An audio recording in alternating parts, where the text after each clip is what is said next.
জ্যেষ্ঠ সাংবাদিক মঞ্জুরুল আলম পান্নাকে প্রকাশ্যে পিটিয়ে হত্যার হুমকি। এখনো কি ইউনূসের সেই অভিশপ্ত সময় চলছে? প্রধানমন্ত্রী তারেক রহমানের কাছে সরাসরি প্রশ্ন।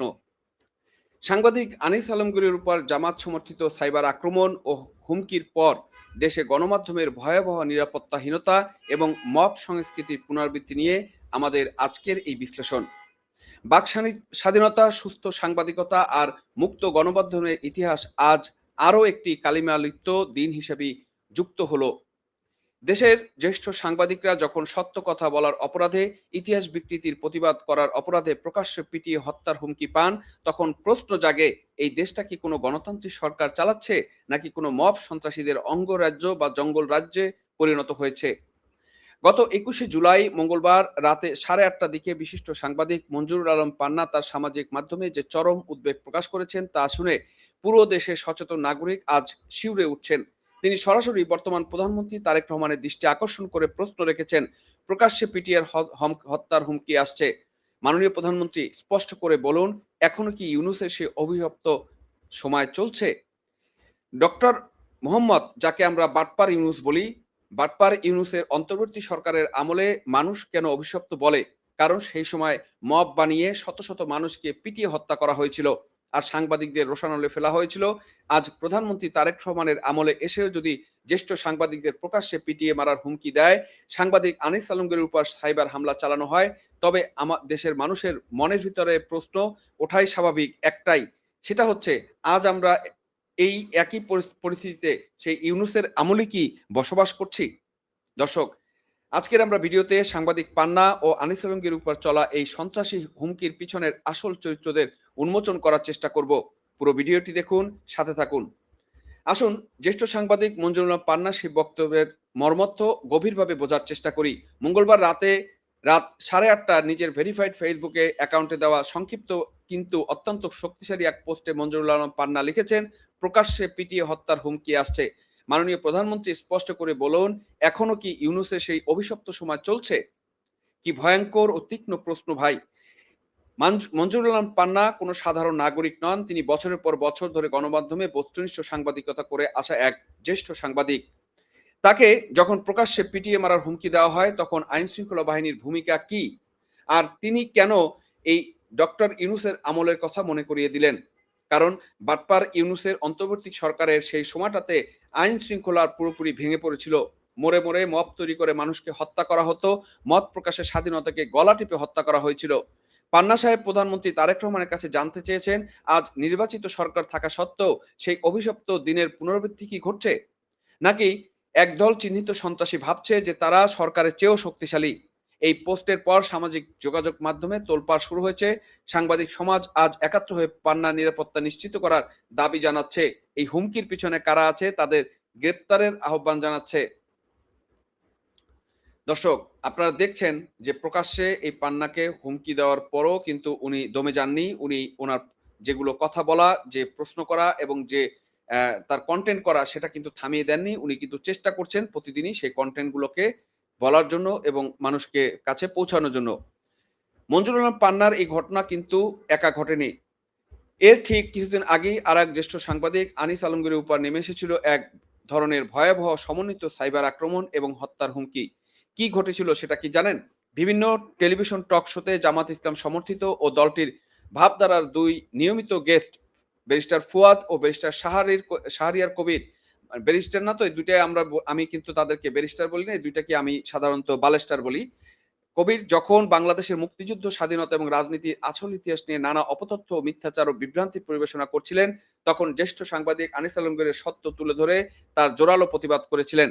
আর সেই প্রতিবাদের পরেই শুরু হলো জামাত ও তাদের অনুসারীদের চরম পৈশাচিক রূপ।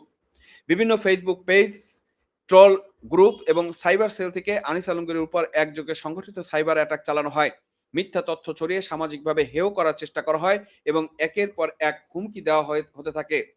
চিন্তা করেন, বাংলাদেশের টেলিভিশনে বসে যদি কেউ স্বাধীনতার ইতিহাস বিকৃত করে আর সাংবাদিক যদি তার প্রতিবাদ করেন, তবে তাকে হতে হবে সাইবার বুলিং আর হত্যার হুমকির শিকার। তাহলে কি এই দেশে সত্য বলা পাপ? ইতিহাস রক্ষা করা কি অপরাধ? এই যে জামাত সমর্থিত গোষ্ঠীগুলোর পরম সহিষ্ণুতার লেভেলের জিরোতে নেমে এসেছে, তা কি তারা কোনো যুক্তি পছন্দ না হলেই সাইবার গ্যাং নামিয়ে দেয়? এটা কি কোনো সুস্থ গণতন্ত্রের লক্ষণ? হতেই পারে না। এটাই আসলে জামাতের চরিত্র। কারণ তারা ভিন্ন মতকে কখনো প্রশ্রয় দেয় না। ভিন্ন মতকে কখনো জায়গা দেয় না। ভিন্ন মতকে তারা দমন এবং হত্যা করার চেষ্টা করে। এটাই হচ্ছে জামাত, এনসিপি এদের চরিত্র। ইউনূস আমল শেষ হয়েছে ঠিকই, কিন্তু সেই আমলের তৈরি হওয়া মব ক্রাইম, মব সংস্কৃতি যে বৃক্ষরোপণ করা হয়েছিল তা আজ উপড়ে ফেলা যায়নি। যখনই কোনো জ্যেষ্ঠ সাংবাদিক বা স্বাধীন চিন্তার কোনো মানুষ দেশের নিরাপত্তা, শৃঙ্খলা বা ইতিহাস নিয়ে কথা বলেন, তখনই একদল চিহ্নিত ক্যাডার সামাজিক মাধ্যমে আর রাজপথে হিংস্র হয়ে ওঠে। দর্শক, আপনাদের জ্ঞাতার্থে আমি বলতে চাচ্ছি বা আমার অবজারভেশন অনুযায়ী বলতে চাচ্ছি, ইউনূসের আমলে যে মব সন্ত্রাস ছিল তা কোনো অংশে কমেনি।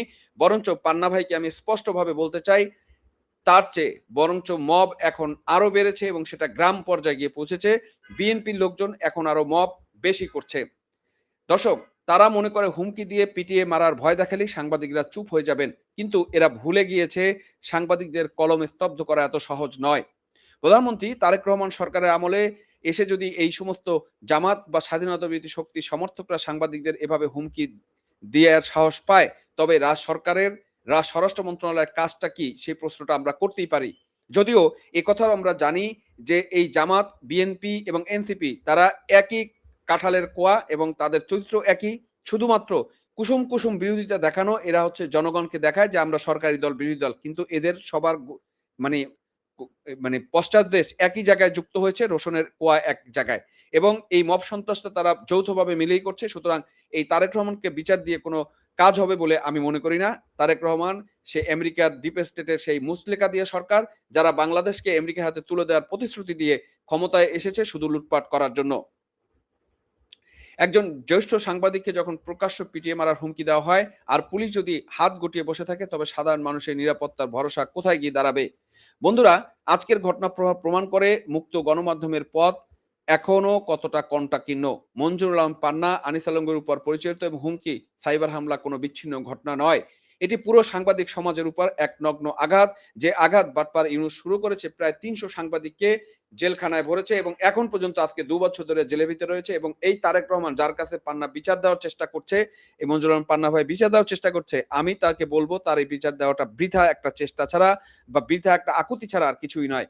এই তারেক রহমান সরকার আজকে ৫ মাস ক্ষমতায় এসেও একজন সাংবাদিককেও তারা জামিন দেয়নি এবং একটা মামলাও তারা শেষ করেনি। তাদেরকে বিনা বিচারে জেলের ভিতরে এখনো আটকে রেখেছে। আন্তর্জাতিক সংস্থাগুলো সম্প্রতি কিন্তু এটা নিয়ে উদ্বেগ প্রকাশ করেছে। এবং সবচেয়ে ভয়ঙ্কর একটা বিষয়, সেটা একটু আপনাদেরকে বলি। সাংবাদিক শাকিলা এবং ফারজানা, শাকিলা ফারজানা এবং তার হাজবেন্ড দুইজনকে যে আটক করেছে, তাদের ছোট ছোট বাচ্চা রয়েছে। সেই বাচ্চারা কিন্তু আজকে ২টা বছর ধরে বাপ মা থেকে আলাদা। কতটা ভয়ঙ্কর নির্যাতন এই পরিবারের উপরে চালানো হচ্ছে এবং সাংবাদিকদের প্রত্যেকটা পরিবারের উপরে চালানো হচ্ছে। তারা তো কলমে লেখেন, তাদেরকে এমন এমন মামলা দেওয়া হয়েছে, হত্যা মামলা। তারা কি কলম রেখে মানুষকে হত্যা করতে গিয়েছিল? এই সাংবাদিকরা কখনো কি আপনারা দেখেছেন? কোথাও দেখেছেন? বিশ্বের কোথাও দেখেছেন? তো সুতরাং কেউ যদি অপতথ্য ছড়ায়, কেউ যদি মিথ্যা কথা বলতো, সেটার বিরুদ্ধে মামলা হতে পারতো, সেটা নিয়ে তাকে মামলা লড়তে হতে পারতো। কিন্তু মামলা না হচ্ছে মামলার কোনো রেজাল্ট, না হচ্ছে মামলার কোনো ফয়সালা, না হচ্ছে কোনো তদন্ত, বছরের পর বছর এই সাংবাদিকদের আটকে রেখেছে এবং তারেক রহমান সেই একই ধারা বজায় রেখেছে। তাহলে তারেক এবং ইউনূসের মধ্যে কোনো পার্থক্য আছে? এটা আমি কোনো ভাবেই বলতে চাই না। বরঞ্চ আমি বলতে চাই তারেক রহমান আরো ভয়ঙ্করভাবে, এবং তারেক রহমানের প্রেস সেক্রেটারি বর্তমানে বিভিন্ন সাংবাদিককে পার্সোনালি হুমকি দিয়ে তাদেরকে বিভিন্ন অনুষ্ঠান বন্ধ করে দিচ্ছে এবং তাকে বিভিন্ন প্রোগ্রাম অনেক সাংবাদিককে করতে দিচ্ছে না, হুমকি দামকি দিচ্ছে, যাতে সে তার লেখালেখিকে এবং সরকারের বিরুদ্ধে না লেখে বা তারেকের বিরুদ্ধে না বলে, সেই জন্য তাদেরকে হুমকি ধমকি দিচ্ছে। এরকম অনেক তথ্য আমাদের কাছে রয়েছে। দর্শক, আমরা তবুও বলতে চাই, যেহেতু সেদিন প্রধানমন্ত্রী এবং আইন শৃঙ্খলা বাহিনীর কাছে জোর দাবি জানাই, অনতিবিলম্বে মঞ্জুরুল আলম পান্না, আনিস আলমগীর সর্বোচ্চ নিরাপত্তা নিশ্চিত করতে হবে এবং যেসব সাইবার ক্যাডার এবং সন্ত্রাসী গোষ্ঠী এই হত্যার হুমকি দিচ্ছে তাদের নিশ্চিত করে আইনের শাস্তির আওতায় আনতে হবে। সাংবাদিকদের কণ্ঠরোধ করার এই মব অপচেষ্টা এদেশের মানুষ মেনে নিবে না। এর ফলাফল আপনারা ভয়ঙ্করভাবে ফিরে পাবেন। আপনারা কি মনে করছেন দর্শক?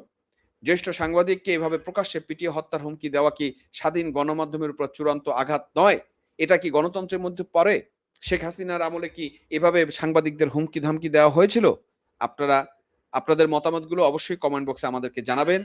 আর বাটপার ইউনূসের আমলের মব সংস্কৃতির পুনরাবৃত্তি বন্ধে সরকারকে কঠোর হওয়া উচিত কিনা সে কথাটাও আপনারা লিখে জানাবেন। আমরা জানি তো যে তারেক রহমানের সরকার কখনোই সেরকম কঠোর হবে না। কারণ ইউনূসের ধারাই সে বজায় রাখবে এবং এভাবেই হুমকি-ধামকি সন্ত্রাস দিয়েই এই তারেক সরকার চালাবে, এই মুচলেকা সরকার চালাবে। এটাই বাস্তবতা। চাঁদাবাজি যে পর্যায়ে গিয়েছে সেটা তো আপনারা দেখছেন। সারা বাংলাদেশে যে লুটপাট, চাঁদাবাজি যে পর্যায়ে হচ্ছে। দর্শক, আপনাদের অকথ্য করা মতামত অবশ্যই কমেন্ট বক্সে জানাবেন। ভিডিওটি শেয়ার করে সাংবাদিকদের নিরাপত্তার দাবি পক্ষে সোচ্চার হন এবং চ্যানেলটি সাবস্ক্রাইব করতে একদম ভুলবেন না। সচেতন থাকুন, সত্য ও মুক্ত গণতন্ত্রের পক্ষে থাকুন। দেখা হবে পরবর্তী ভিডিওতে। তবে বিদায় নেওয়ার আগে বরাবর মতো সেই কথাটাই আপনাদেরকে মনে করিয়ে দিতে চাই। আপনার ঘরে যদি শিশু সন্তান থাকে, বিশেষ করে মেয়ে শিশু সন্তান এবং টিনেজার থাকে এবং মুরব্বী যারা রয়েছেন তাদেরকে বিএনপি, জামাত, এনসিপি জঙ্গিদের হাত থেকে নিরাপদ রাখবেন এবং সাবধানে রাখবেন। ধন্যবাদ সবাইকে।